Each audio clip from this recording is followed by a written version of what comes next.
YouTube? This is Steve from Average Joe's Fantasy Football, and we've got your Week 8 start and sit video to help you guys with your fantasy teams. Of course, there's a Thursday night game, and then we've got a lot of games Sunday and Monday. There are no teams on a bye, so that is great news for everybody. That way, you guys know what your team looks like. You don't have to figure out waivers and all that fun stuff unless you're dealing with injuries, which has been pretty bad lately. If you guys are trying to figure that out and you haven't already, make sure you check out our waiver wire video, or of course hit us up in the comments down below to help you guys with your questions of who you should pick up, maybe even trades to help you with this upcoming week. Now, these are your obvious starts at the running back position. It's not many. I don't have a lot because these guys are really going to be matchup proof, or again, have just been so consistent. They are in your lineup no matter what the question is. Now, as far as the first running back I have as a good start, it's going to be Isaiah Pacheco versus the Broncos. Now, Pacheco, he's going against the Broncos again. They played 2 weeks ago. He didn't play amazing. He only put about 15.8 points that game. It was a weird game, right? Like Denver's defense actually showed up really well. The Chiefs didn't look great. So it was kind of an odd outing. Now, Denver, this is a really good matchup. Denver is allowing 143 yards on the ground and about a touchdown per game as well. Like they're averaging a large amount of points. Now, recently they've looked really good. Now, we'll see if that trend stays, but I don't think so. I think this is going to be a matchup where I think Pacheco could get closer to that 18, 20 point range to be a really good low RB1, high RB2 matchup for him this week. And if he booms like I think he could, he might even be a strong RB1 top 5. So I like this matchup for Pacheco. Easy start for everyone. Now, another running back I like this week is going to be Chuba Hubbard versus the Texans. Now, this is going to be based off of the whole injury with Miles Sanders. He did have some practice this week. So if he doesn't miss time or if he's eased in, Hubbard's going to be a good matchup. I do worry a little bit about this because Sanders may get some touches in this, but if not, and they really use Hubbard, and again, slowly ease Sanders in, I really like this matchup for Hubbard to be a nice solid RB2 or flex. Like right now, the Texans are allowing 15.8 points a game. They're allowing 5 receptions per game as well, which is going to only add value in your full PPR or half PPR. So as an outing and matchup, I think this is going to be a team that's going to rely on the run, right, to help Bryce Young. It's going to be a pretty close matchup. I don't think this is going to be a blowout between either team, between the Texans or the Panthers. It's going to be a fun one as far as anybody looking for the rookies and seeing how they're going to perform. But I sneakily like Hubbard as a really solid flex or a low RB2, even with the whole Sanders situation, because I think Sanders is only going to be eased in, or maybe he's going to get that like 30%, 35%, and the rest is going to go to Hubbard. So we'll see how that match up, but I do like this one. Another running back I like this week is going to be Kareem Hunt. It's going against the Seahawks. Now, Kareem Hunt's got a perfect matchup in this instance. Seahawks against, I would say, average or poor running backs were only allowing 11.6 points. That's it, which isn't great, right? But when Seahawks have actually played against pretty good running backs, above average to top tier, they're allowing 16.3 points. So don't look at the whole matchup. Like Seahawks, yes, can look pretty good on defense, but they have allowed opportunities. And Kareem Hunt is going to be the RB1 because of the whole injury ankle to Jerome Ford. So Kareem Hunt's going to get those receptions. He's going to get the goal line work, which he was already starting to get. So I like this matchup for him. He should be plugged into your RB2 role, possibly a low RB1.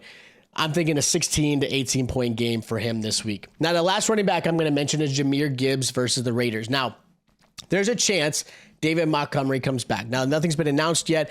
I think and expect the Lions to actually keep Montgomery out of this game because they have a bye next week, give him another 2 weeks to really fully heal up before putting him in there. They're not worried about the Raiders per se. Now, this is the NFL. Any given Sunday, right? Anything can happen. So you do want your best players out there. But Gibbs just had a great game showing what it can look like with him as the RB1. So he's definitely the future. Not saying he's replacing Montgomery because the team really loves Montgomery. But think about this. Raiders just gave up 33 points to Foreman. Deontay Foreman's not a better running back than Jahmyr Gibbs. Not as explosive as Jahmyr Gibbs. And Gibbs had a 27-point game against a team that looked really good. They obviously were blowing out the Lions. The Ravens did a great job. But Gibbs showed explosiveness. Like that touchdown that he had, you could see how quick he is, how explosive he is. And he was a great asset in the receiving aspect. I think he had 9 receptions that game. So the ability is there. I think he's going to be the starter. I think Montgomery sits because they want to rest him for one more week before the bye. And I think that's how it plays out. Gibbs is an absolute like start this week. Now, as far as my sits go, Brian Robinson, you started off great, but now you're playing against the Eagles again. Last outing against the Eagles, he only put up, 45 yards. Now, he did have a touchdown to save him, which put up 13 points that week. Still a really tough matchup. Like the snaps are starting to lose to Gibson, especially if they're playing behind, right? Sam Howell has no time. He's getting sacked left and right. The poor guy can't stay upright because of that offensive line. And this is an Eagles defense that's only allowing 50 yards on the ground. Like, that's it. They're allowing 11 points a game. Like, this is a really tough matchup. Brian Robinson should be sat unless you have absolutely nobody else to play and you've got a bunch of injuries. Sit him for this week. Now, another running back I'm sitting this week as well is Kenneth Walker. It's going against the Browns. I get it. I know I might sound crazy. I may be going against what other analysts are saying, but the reason why I have Walker as a possible sit, now, again, hear me out, is this matchup's actually pretty tough. Now, Browns did allow 21 points to Jonathan Taylor, but that was a weird game and an outlier in itself, right? They made Minshew look like the GOAT. That is not the Browns defense that most had expected or, of course, expect week in and week out. It happens. Every team has those type of games. They have those dud games, right? Like you could say that for the 49ers against the Vikings. Like that 49ers defense did not look like its normal self. And I think that's the same situation with the Browns. The Browns are a good defense. They are really good against the running back. They only allowed 14 points to Christian McCaffrey, who is the best running back in the game right now. So don't let last week's change how you look at Kenneth Walker. Now, Kenneth Walker is someone you probably are going to start, and I totally get it because there's a lot of injuries you're dealing with. He's probably your number one running back on your team. So I do get why you're going to play him. Just be wary in understanding that there's a possibility he lays a dud. He might get you 9 to 10 points this week. It may not be the running back you're hoping because Kenneth Walker has looked amazing this season. He looks great. And I'm super excited, especially if you're in Dynasty. I've talked about him a couple of years ago. He was great. Just mind you, this is a week that he may not have the great performance that you're hoping. If you have really good depth on your team, you have a lot of strong running backs, you may want to consider sitting Kenneth Walker. Another running back you're probably going to sit this week, unless you're dealing with injuries, is Derrick Henry. It's going against the Falcons. Now, I know the Falcons aren't a great team. That's a chaotic team in general. We're not even going to talk about that whole situation. But Atlanta's actually been pretty good against running backs. They have yet to allow a touchdown on the ground, which is crazy to me. Like, they have not allowed a score yet. They've allowed 2 in the receiving aspects, but not in the ground. Like, they're doing a really good job. On top of that, Derrick Henry does not look like himself. And part of it's just, I think some of it's just the older age, right? They used him and abused him. He's, 30 years old now at this point. He's a big back. And I think the wear and tear is starting to affect him. And if you're looking at the Titans are a team that they're going into a rebuild. There's a chance that Derrick Henry gets traded, which if I'm you, I could hold on to Derrick Henry on your team because if he does get traded, he's probably going to go to a contender that's going to utilize him properly. Tyjae Spears is doing a good job when he's in there, and he's taking a lot of snaps from Derrick Henry. Now, I'm not saying start Spears this week, but again, he's doing a lot more and being more effective, and he's getting used a lot more than Derrick Henry has. He's actually outsnapped him a few games. So again, Derrick Henry is a sit this week because I'm worried about his matchup and, of course, how effective he's been. And there's a chance that the Titans don't play him that much because they are looking to trade him, and they want to keep him healthy before that happens. Now, another running back I'm sitting is going to be Javonte Williams versus the Chiefs. Last time they played, Javonte actually looked pretty good. He averaged 5.2 yards a carry, and he was just coming back from his injury. With that said, though, the Kansas City defense is actually really good, like really good. Like, I know no one's used to saying that, right? Kansas City's all about their offense, Mahomes, Kelsey, right? Like that's what everyone's, thinks about with Kansas City.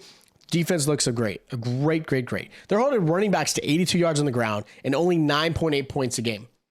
There's under 10 points. Like, how crazy is that? Like, they're doing an amazing job. And that's not against they're against pretty good backs. So again, this matchup's really tough. Has Javonte looked a lot better? Yes. I think Javonte is a great running back for the rest of the season. He might be somebody you might want to go after, especially if he has a bad week this week. You might be able to get him for a good buy low, but definitely sit him this week. Another running back I want to consider as a sleeper is Dameon Pierce versus the Panthers. Now, this is really the last chance for Dameon Pierce this season to possibly hold off Devin Singletary because Pierce has not looked effective. He's looked really inefficient. Singletary's actually looked pretty good. And he's slowly starting to really take that 50-50 split right now between Pierce and Singletary. Pierce is playing against the Panthers team that is allowing 134 yards on the ground, almost 2 touchdowns per game on the ground. So the matchup's really good. They're allowing 22.7 points. So this is a game that you could put Dameon Pierce in the flex or RB2 and feel pretty confident. There's a chance they're still going to put that 50-50 split between Singletary and Dameon Pierce. I'm hoping they give Pierce one more shot to really be the guy, because this is a perfect matchup for him. If not, and he just flat out falls on his face, doesn't do well, doesn't look great, and they put more and more trust into Singletary, Pierce is definitely going to lose. Unfortunately, I wouldn't say his job completely, because they like him, he's young, but it's going to be tough to really put him on and keep him on your team for the rest of the season. So those are my start sits and sleepers for week 8. If you guys have questions for your lineup, questions with trades, waivers, whatever it is, hit us up in the comments down below.